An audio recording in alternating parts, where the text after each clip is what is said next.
Hello, peeps. I'm back and welcome to my channel. This is Kimberly Purpose, and today I'm going to do another video about the Aborigine Indians. I want to talk about the Creek Indians because my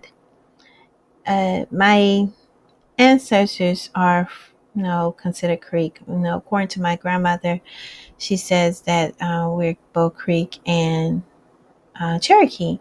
So I stumbled across this article one day, and this article is called Creek Indians, of course, History and Archaeology and Early History.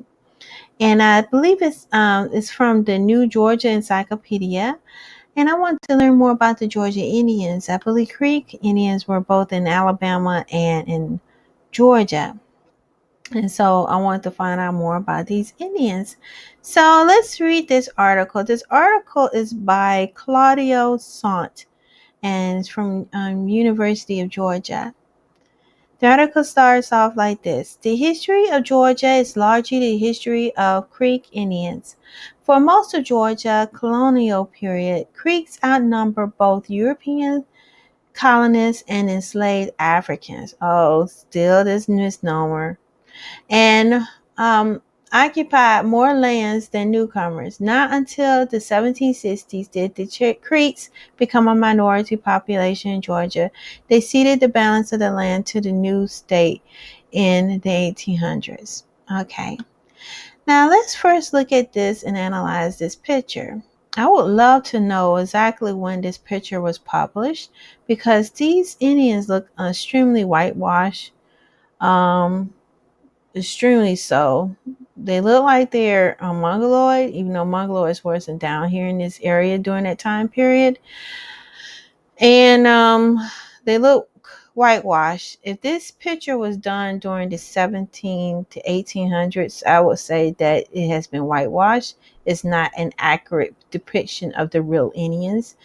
The Aborigines were darker complexion with coarser hair. They had more Negro features. And so this is a whitewashed picture. If I can find out exactly the exact date of this painting, I will know for sure that it has been changed and altered by Caucasian historians to hide the fact that we were already here. So I'm going to move forward. This is a long article, but I just wanted to point out that painting there. It's pretty much not an accurate depiction. Maybe for the late 17 and 1800s, of course, when they started whitewashing stuff. But I wouldn't say that this is during the 1500s, during the initial first contact of the original Indians. But let's continue. It says early history, the Creek Nation is relatively young political entity. When Christopher Columbus arrived in the Americas, no such nation exists. At that time, most southeastern natives lived in centralized mound building societies whose architectural achievements are still viable today to such places as the Etowah Mounds in Cartersville and the Emulchi National Monument in Macon. That's in Macon, Georgia. I did another video for you guys. If y'all want to learn more about the Etowah Mounds and multi national monuments in Macon, you might want to check that video out. So I touched on this particular topic as well. And I also just, talked about how they say that the Indians just miraculously disappeared, which I believe didn't happen. I believe they were killing the Indians and enslaving them. That's pretty much what happened. And let's continue. It says here, about AD 1400 AD, for reasons still debated, some of these large chieftains collapsed and reorganized themselves in smaller chieftains spread out about in Georgia's river valley, including the Amalchi and the Chattahoochee. The Spanish incursions into the southeast of the 16th century, which is the 1500s, devastated these people. Wow. European disease such as smallpox may have killed 90% of most of the native population, but by the end of the 1600s, Eastern Indians began to recover. Wow. Okay. I think this is a bunch of bull. I think they were killing off the Indians. I believe they were committing genocide. I also believe that they were enslaving them because I believe slavery started prior to the 1600s. I think they started enslaving them in the 1500s when they first arrived here, and they were fighting them ever since. So, yeah, let's continue. They built a complex political alliance which united native people from the Multi River west to Coosa and Tallapoosa River in Alabama. Although they spoke a variety of language, including Muskogee, uh, Alabama, and Hitchiti, the Indians were united in their wish to remain at peace as one another. By 1715, English newcomers from South Carolina were calling these allied peoples Creeks.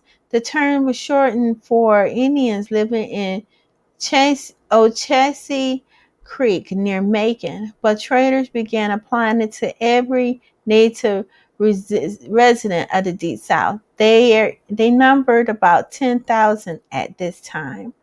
Okay. See, um, yeah, these numbers, like I said, they don't do a very good job at describing exactly what took place. Of course, the grays that did the historic artifacts and did the writings and everything purposely did this because they did not want to acknowledge the fact that the indigenous people were already over here. This article is way off. They need to update this thing because this was published in 2000. There has been numerous of have been quite a few findings and new updates that proves that blacks were not sent over here. Not that many Africans were brought over here. So let me first debunk this first paragraph up here about enslaved Africans. It There were only 300,000 Africans brought over here into the United States. I'm gonna keep on repeating myself. During the whole duration, according to um, the findings that found by Emory University, there were only 300,000 African slaves that were brought here. So this is false. They didn't have all these blacks, Africans over here like they claim. They enslaved the indigenous people. That's a fact. That is a fact. And so, anyway, they didn't have the technology to bring over African slaves like they claim they did in the millions because they only had small boats. And the record shows that only very few were brought over in the first place. And they didn't have the technology. The Atlantic will have storms all the time. They were just not capable of bringing that many people over. So the indigenous people were the ones that are enslaved, which are the AKA African Americans. They are the Aborigines, and they are the people that they had enslaved. The Creek Indians are Aborigines that were captured. Some of them were captured and thrown into slavery, and some of them were killed off. And only a handful remained free. That's what according to the research. But let's continue. Let's scroll down. Now I had to elaborate a little bit more on this. Now it says here the relationship with the English. General James Oglethorpe and his Georgia colonists arrived in 1733. Creek English relations were already well established. Early interactions between Creeks and colonists centered on the exchange of slaves and deerskins for foreign products like textiles and cantles. Soon after the establishment of South Carolina in 1670, the Creeks set up a brisk business capturing and selling Florida Indians to their new neighbors. Wow. See, by 1715, this segment of the trade have nearly disappeared for lack of supply and demand. Deer skin then became the main currency. Wow. See, they admit it right here. Let's read this again. Soon after the establishment of South Carolina in 1670, the Creeks set up a brisk business capturing and selling Florida Indians to their neighbors. So they were kidnapping each other and bringing them into slavery, according to this. Okay? I guess they split the Indians apart. They were fighting among themselves and they put them into slavery. But I am not convinced this is totally true because Europeans have lied so much throughout history in their writings and their research by design because they want to justify slavery. I believe the Europeans were capturing these folks and putting them in slavery. The Indians might not even had anything much to do with it. Might have been a few tribes, but I think it was mainly Europeans. They sometimes put Indians among Indians, but the bottom line is Europeans were the predominant group of people, the Caucasoids, the Greys, were the main ones that were involved in the slave trade, and they put these Indians into slavery. The Indians, the AKA African Americans, the Aborigines, the originals who were here in this land, and threw them into slavery. That's what happened. The bottom line is Caucasoids enslaved the blacks and put them in slavery, and there's no justification for that. So let's continue. So yeah, the Indians might have been flying much amongst each other, but the fact remains is that they had enslaved the Indians and thrown them into the slave trade. But anyway, and it also been documented that they sent a lot of the Florida Indians to the Caribbeans. And I believe the Florida Indians that they were talking about was the Yamansi tribe. Yamansi tribe. They were in Florida, I believe, and the Seminole. So those are the ends they were probably throwing into the slave trade. And they were sending them to the Caribbeans, and they were all Aborigines. But let's continue. It says in 1730, tens of thousands of skins were leaving the ports of Charleston, South Carolina each year bound for English factories where they were cut into breeches, stitched into books cover, and sewn into gloves.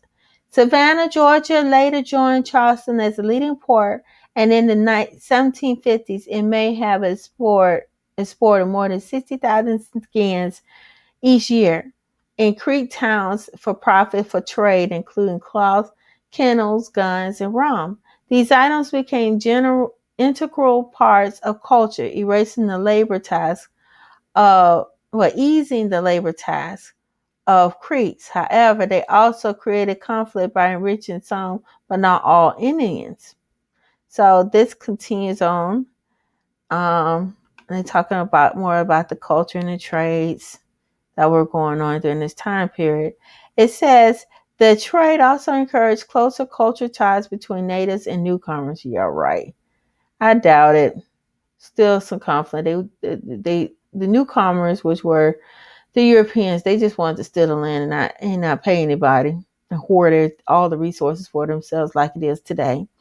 Some Georgia traders took up residence among the Creeks, settling in towns of Chattahoochee, Coosa, and Tallapoosa River. They married Creek women and had children, some whom later became important Creek leaders, such as Alexander McGarry and William McIntosh. Yeah, right. This is what we're talking about, these half-breeds right here that took leadership role. I would doubt that someone, I'd say about 90, maybe 80% of them weren't even Indians. They were probably just Caucasian males pretending to be Indians so they can steal the land. All they did was put some white males in there in charge. Because look how pale he is. You know, he don't even look like an Indian. Look like maybe an Italian. He probably not even mixed. He probably just put, married a Creek woman and put himself in charge like they always do. So just so they can dismantle the whole tribe. That's literally what they did. They just put Europeans in there, Caucasoids in their Greys in leadership roles just so they could dismantle the Indian tribe and a few half breeds. It was either a few half breeds and European males, pretty much. That's all they did. They, along with others, encouraged Georgia's native people to join the plantation economy spread across the South. Yeah, they did that on purpose so they could dismantle the tribe. That's what that's all about. That's the only reason why they did that. But let's continue. It says many Georgia newcomers were African slaves, which is a lie. There weren't not that many slaves came over. All they did was reclassify the Indians that they captured and called them black. That's all they did.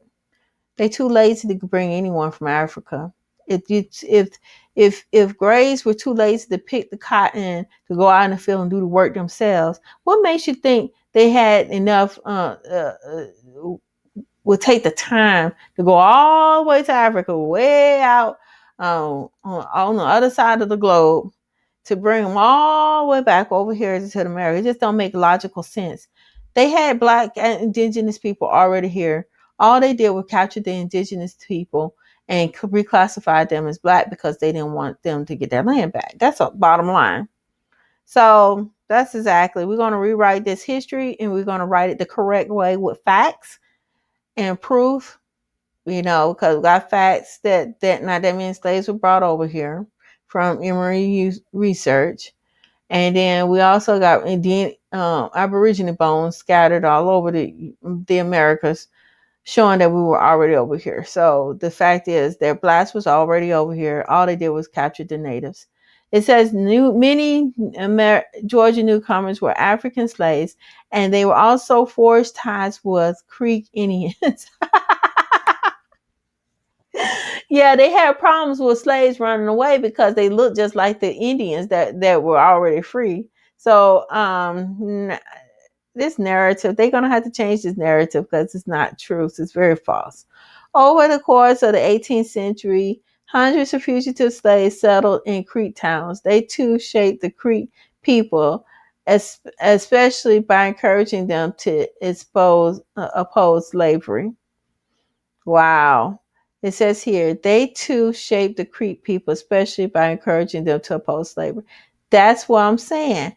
They opposed slavery because they were kidnapping and stealing their own people and throwing them into slavery. That's what happened. That makes more logical sense to me. These so-called African slaves were only other Indian tribes that they captured, and they reclassified them as being black. That's all they did. They too lazy to do anything else, and then couldn't even do their own work their own plantation. That's the only thing that they did with the Grays. They didn't do anything special but kidnap the indigenous people. And this picture right here, I'm gonna show it to you all.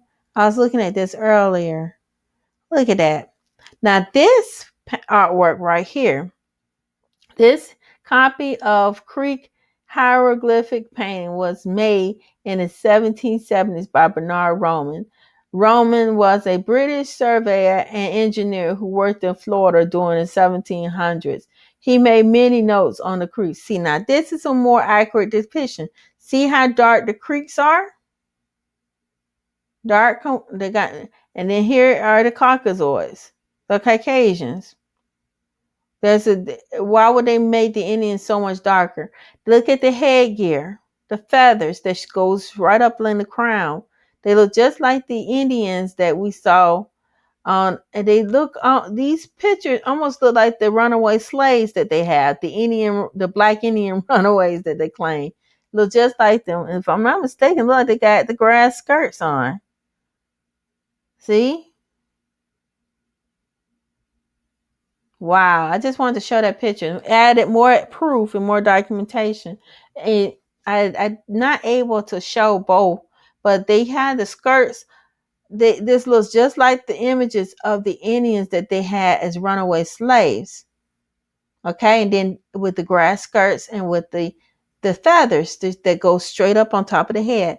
This picture also shows more added evidence that all they did was capture the indigenous people.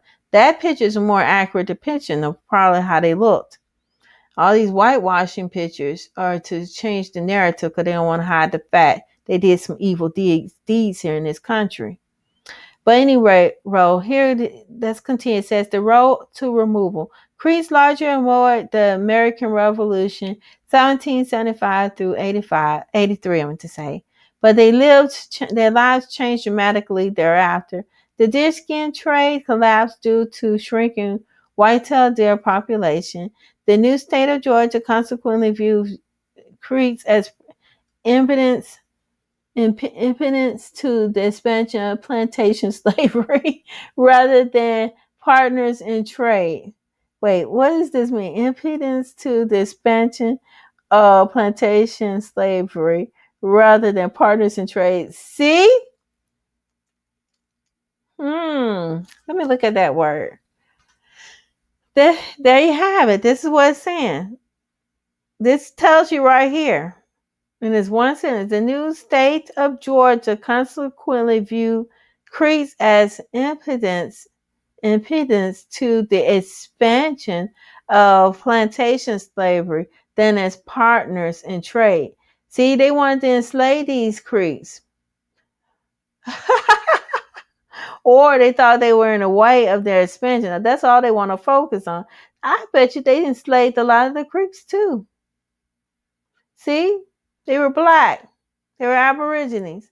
So under pressure, Georgia Creeks ceded their lands east of Omochi River in treaties of New York, 1790. And see, during the same time period, that when they let these Europeans over to be leaders of the tribe, these fake Indians right here. I think either they were fake Indians or half-breeds, and they put them in there. They think they're white anyway. Wanted to so these folks here agreed to all this and sold their people out. That's what happened. And then I wouldn't be surprised if they once they won, and because the Creek Indians, I showed in another video about the Indian Wars and stuff. They were battling against the Europeans. They were fighting against them big time for this land. There's several Creek wars that went on. And see, while the wars were going on, all they were doing probably capturing some of the women and children. They killed off the men and captured the women and children and threw them into slavery. And this sentence right here pretty much tells you the new state of Georgia, see, their land, they took their land and turned it to Georgia, consequently viewed Creeks as impedance to the expansion of um, plantation slavery rather than partners in trade. So they didn't agree with them as being partners. They didn't see them as an equal. See, this is added evidence that they more than likely the Creeks were Aborigine, and much darker than these pictures that portrays them to be, which has been extremely whitewashed to justify the evil doings of the Caucasians. But anyway, and it says here, Hamochi River and the treaties of New York, Fort Wilkinson, 1802, and Washington, 1805. The first treaties of the New York solidified Alexander McGillivray's position as national leader of the Creeks, who were oftentimes hamstrung by a decentralized political system. Yes, you got a Gray up there in a leadership role. The whole point of putting these pale-faced leaders within the tribe is to break it up and destroy it. That was the whole point of putting the half-breeds and these white males. I erase that. I'm not going to say white. Gray males in position is to break up the tribe. That's why they put these grays up in there. Those caucasoids, the gray caucasoids. But let's continue. At the same time, the United States initiated a program to turn Creeks into ranchers and planters. Okay, so they say. Although some Creeks willingly embraced the program, many opposed it. They enslaved them. That's pretty much what they did, or turned them into sharecroppers. That's what I think happened. Tensions between the two factions were so enormous that it erupted into civil war in 1830. U.S. troops and state militias entered the conflict, and in a final definitive battle in 1814 at Horseshoe Bend in Alabama, General Andrew Jackson, oh, he is the worst president. This guy was so evil. He hated everybody. He was a big time racist. I wouldn't be surprised if he Andrew Jackson, that president, purposely, that might have been his brainchild to label the indigenous people, the Aborigines, um, as being black by design, so he could steal the land. That's all they did. I'm not sure if this is the same Andrew Jackson that was the president, but the Andrew Jackson, the president, that he was the one I think was into destroying the Indians, and he hated blacks. The Indians or the blacks, they one and the same. That's why he hated them. But anyway, let's continue. General Andrew Jackson led a force that killed 800 Creeks in battle. This is an evil man.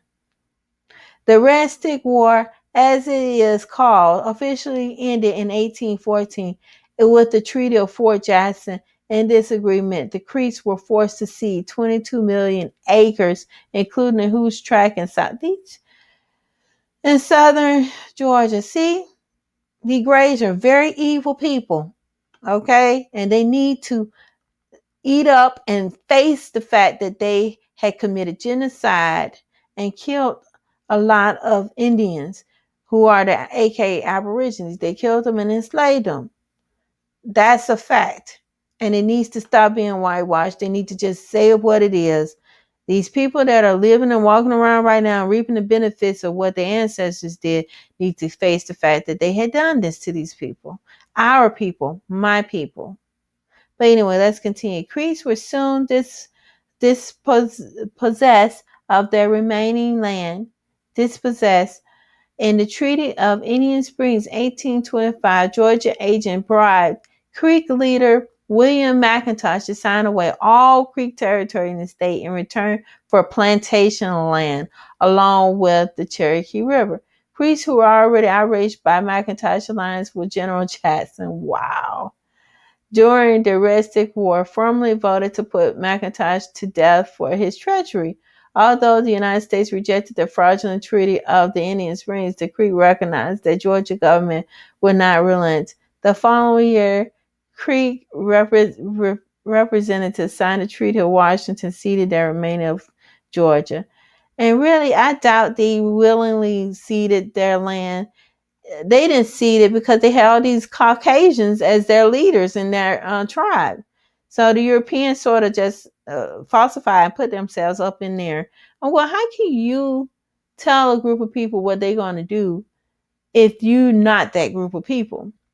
Because they put half-breeds and your Caucasian men in a leadership role and falsified everything. I doubt if the people even agreed to this. They had put a Caucasian person as a representative of the tribe, and then had a Caucasian person or a half-breed sign off on it. And I bet you the people probably didn't even know about it or agree to it, especially if half of them don't know how to read and write and you speak English. But that's just a theory of mine. Let's continue. Georgia's citizens played a central role in the removal of 20,000 Creeks still in Alabama. In 1832, the Creeks signed a treaty agreeing that relocation inventory known as Oklahoma. And everybody know that with this, the removal pretty much that took place also sort of merged into the Dawes Roll. The Dawes Roll was when they had kept a list of the so-called Indians, and then they replaced them with whites, and that way the Grays pretty much the Caucasians stole the land from them. So pretty much all the real Indians that were here during this time period was either enslaved or they just stole the land pretty much, because the people in Oklahoma today are pale-faced people. They don't look nothing like the indigenous people at all. They look like Caucasians. Most of them are Caucasians. I'd say about 95% of them are Caucasians, and only 5% are half-breeds. And all the rest of them, are just I would say they have no black Aborigine blood in them. So the whole system was set up to make sure and to ensure that the true Aborigines will not get anything. And it went straight on to the Caucasian. um, Everything. The land, the spectators, based on Columbus, Georgia style opportunity for Creek in the Creek's misfortune. They illegally purchased Creek land and then secretly encouraged hostilities between whites and Indians, hoping to spark a war that would clear the Southeast once and for all of all Native residents. Genocide, pretty much, and slavery. That's how they did it. They found success in a brief conflict between the United States and Creeks in 1836, and its conclusion, U.S. troops assist Georgia and Alabama militia and led by General Scott forcefully round up Creeks and sent them to Indian territory. They didn't round them up. I don't think they had that many Creeks they rounded up. Maybe part of the half-breeds, perhaps, but most of them were more than the blacks. I'm pretty sure they threw into slavery. The Black Creeks. All they did was threw all these people in slavery and then put the Caucasoids over the the tribe and gave all the land due to the Dawes Roll to the Caucasians. That's all that happened. They did not, no black, no, none of the true Aborigines got any land. Everything went straight to the Europeans.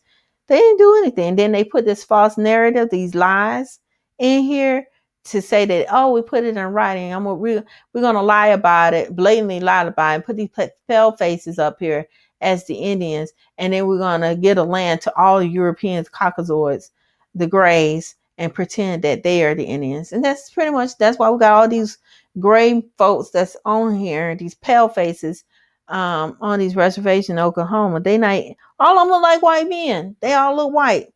They look, I wouldn't even say white. They look gray. Let's take away that privilege. They look like Caucasoids. And so that's there you have it. Some went in chains under watch of armed soldiers. See, chains. They went in chains. They went in chains because they went into slavery. Creeks had to begin the life anew in lands went of the west of the Mississippi. Yep, they did. So this is a whole hot mess. This whole narrative. So I just wanted to share this article.